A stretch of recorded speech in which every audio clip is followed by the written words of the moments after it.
Tooth DK లేదంటే పిప్పి పళ్ళు మనం సాధారణంగా మనం అనేది పిప్పి పళ్ళు ఇవి ఎందుకు వస్తాయి, ఇవి రాకుండా మనం ఏం జాగ్రత్తలు తీసుకోవచ్చు, అలాగే వస్తే దీనికి చికిత్స ఏంటి? సో 90% మా దగ్గరికి వచ్చే పేషెంట్స్ ఏంటంటే మనకి పంటి నొప్పితో మన దగ్గరకు వస్తూ ఉంటారు. అంటే పంటి నొప్పి ఉంది, మాకు భరించలేని నొప్పి ఉంది, దీన్ని ఏం చేస్తారు అని. కానీ ఈ టూత్ డీకే అంటే ఒక్క రోజులో అయ్యే పని కాదు ఇది. అంటే సాధారణంగా టూత్ డీకే ఏంటంటే పంటి మధ్యలో మొట్టమొదటి లక్షణాలు ఏంటంటే నల్లటి మచ్చ కానీ నల్లటి మరక కానీ పంటి పైన ఉంటుంది. మనం బ్రష్ చేసినా పోకుండా అలాగే మనకు నిలువుగా ఉంటుంది. దీన్ని టూత్ డీకే అంటాం. సాధారణంగా చాలామంది ఏంటంటే దీని ఈ స్టేజ్లో ఫస్ట్ స్టేజ్లో దీన్ని ఇగ్నోర్ చేస్తూ టూత్ డీకే అంటే మనకేం పంటి నొప్పి ఏం లేదు కదా, సెన్సిటివిటీ కూడా ఏం లేదు కదా అని వాళ్ళు ఇగ్నోర్ చేస్తూ ఉంటారు. ఫుడ్ ఇరుక్కున్నా అని కూడా వాళ్ళు తొలగించుతూ బ్రష్ చేయడం కానీ, టూత్ పిక్స్ పెట్టడం కానీ, పంటి మధ్య ఇరుక్కున్న ఆహారాన్ని వాళ్ళు క్లీన్ చేయడం కానీ ఇలా చేస్తూ ఉంటారు.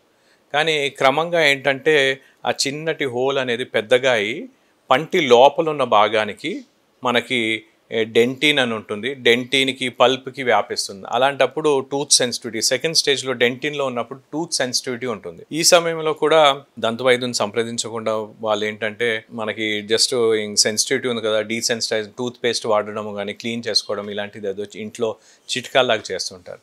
ఈ దశలోనే మా దగ్గరకు వచ్చి ఉంటే ఏంటంటే మనం సింపుల్ ఫిల్లింగ్స్ అలా చేసేసి ఆ పంటిని ఆ డీకేడ్ భాగాన్ని మనం తీసేసి దాంట్లో ఫిల్లింగ్ చేసేసి మనం సిమెంట్ నింపేసి మనం క్లోజ్ చేసే అవకాశం ఉంటుంది. కానీ దాన్ని అలాగే డిలే చేసినట్టయితే క్రమంగా ఆ టూత్ డీకే బాగా లోపల వరకు వ్యాపించి ఇన్ఫెక్షన్ వచ్చేసి తర్వాత మనము పంటి లోపల మనం భరించలేని నొప్పితో బాధపడుతూ మన దగ్గరకు వస్తారు. ఈ స్టేజ్లో కూడా ఆ పన్నుని మనం రూట్ కెనాల్ చికిత్స అని చేసి మనం కాపాడే అవకాశం ఉంటుంది.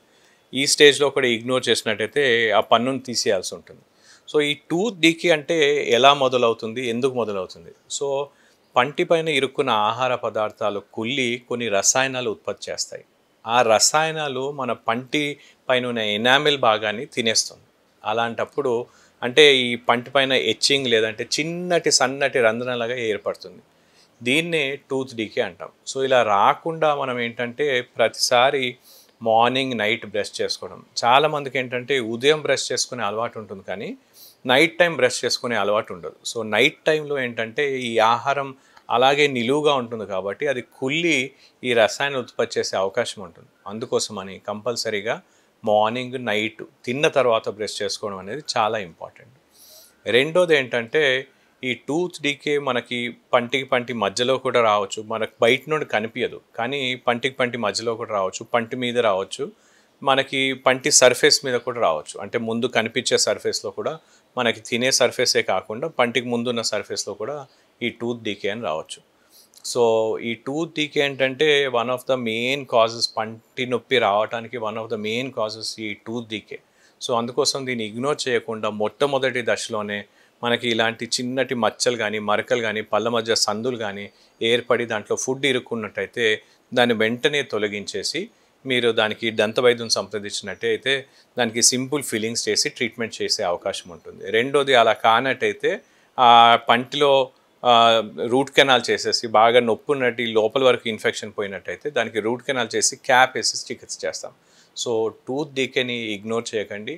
చిన్నటి చిట్కాలు సరైన పద్ధతిలో నోటి ఆరోగ్యం మెయింటైన్ చేసేటట్టు బ్రష్ చేసుకోవటం ఇలా చేసుకున్నట్టయితే టూత్ డీకే రాకుండా మనం కాపాడుకోవచ్చు.